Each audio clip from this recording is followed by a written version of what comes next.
1948, a strange craft falls to Earth just south of the Mexican border from Laredo, Texas.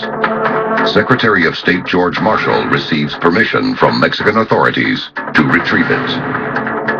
The recovery team begins to disassemble the object.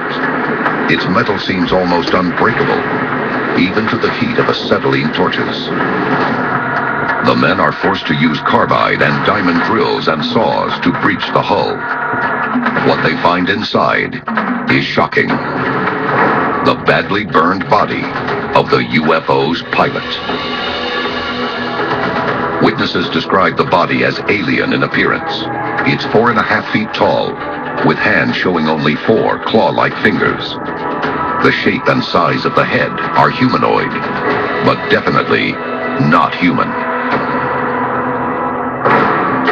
Marshall acts quickly to prevent news of the discovery from spreading. For the select few that were actually connected to the wreckage, and for those who saw it, they were quickly silenced. They were told to tell a completely different story, and then the rest was completely covered up. This is actually the 3rd time Marshall has reportedly acted to conceal the presence of extraterrestrials. 1 year earlier, he coordinated the retrieval of one of the most controversial spacecraft ever to fall to Earth. Unsealed case file. The Roswell Incident. Roswell, New Mexico, July 7th, 1947. A strange craft crashes near the small town in the American Southwest. Military from the Roswell base rush to the scene, but civilian witnesses have already arrived. The wreckage is recovered, and what appear to be alien bodies are removed from the crash site. George Marshall takes command of the situation. Even though the story has leaked that a UFO has crashed, a cover story is put forth. Once again, his official statement is that it's nothing more than a weather balloon. But that isn't the only similarity. The size and shape of the burned being recovered from the Laredo crash is generally that of a monkey. After World War II, the burgeoning American space program was known to use rhesus monkeys as laboratory animals in experimental aircraft, often with fatal results. Just 6 days before the Laredo UFO crash, the White Sands Proving Ground launched a monkey in a V-2 rocket, the first primate in space. But this monkey was not the one found at Laredo. It had come down to Earth the same day. After 6 minutes and 39 miles, it had suffocated during the flight.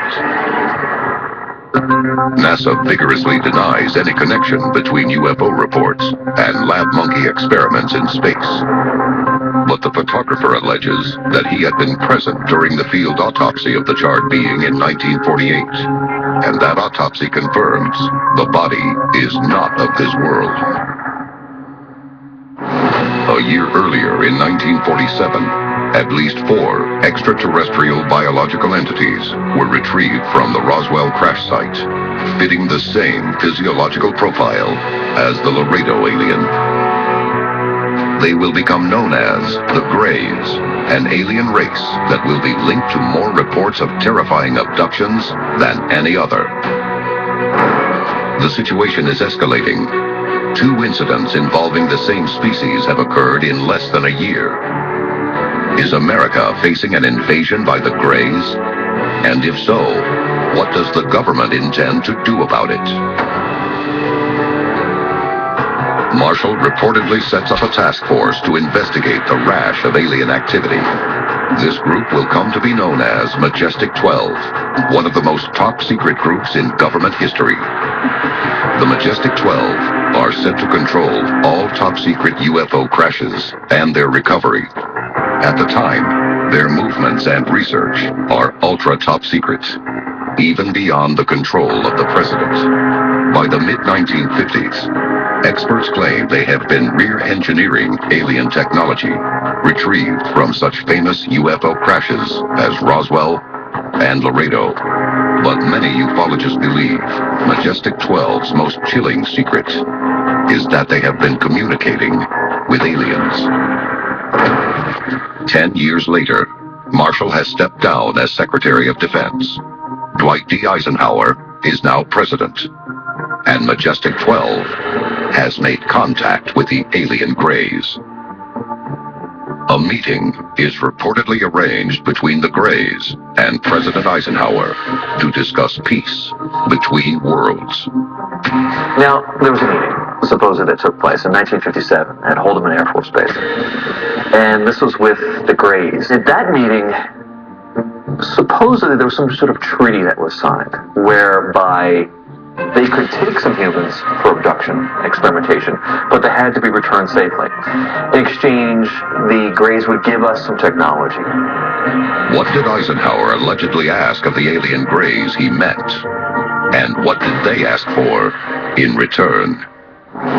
Coming up, we reveal the shocking details of Eisenhower's agreement and a photo leaked to the public, threatening to expose the biggest alien conspiracy in history. This is Unsealed.